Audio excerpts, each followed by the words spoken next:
జగిత్యాల జిల్లాకు చెందిన ప్రముఖ సూక్ష్మ కళాకారుడు గౌరవ డాక్టరేట్ గ్రహీత డాక్టర్ గుర్రం దయాకర్తో మరో అద్భుతం చేశారు. ఇక యోగా డే సందర్భంగా గుండు పినిస్పై ఎంటికలతో నిల్చుని ఉన్న నటరాజు యోగా ఆసనం చేస్తున్న మహిళ విగ్రహాన్ని తయారు చేశారు. విగ్రహ తయారీకి దాదాపు 10 గంటల సమయం పట్టిందని దయాకర్ అన్నారు. ఇక ప్రతి ఒక్కరూ యోగా చేయాలి, ఆరోగ్యంగా ఉండాలనే ఉద్దేశంతో యోగాపై అవగాహన కల్పించాలనే విగ్రహాలను తయారు చేస్తుంటానని దయాకర్ తెలిపారు. నేను గత కొన్ని సంవత్సరాల నుంచి మైక్రో ఆర్టిస్ట్ వర్క్ చేస్తున్నాను.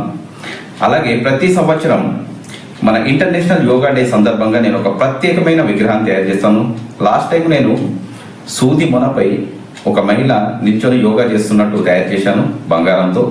మరి ఈసారి గుండు పిన్నుపై ఒక మహిళ, ఆమె ఒక కాలు పైకి లాబట్టి అలాగే ఇంకో చేత్తో నా కాళ్ళు పట్టుకున్నట్టు, యోగాలో ఇది ఒక కఠినమైన ఆసనం, దాన్ని చేస్తున్నట్టు ఇక్కడ గుండు పిన్నుపై తయారు చేశాను.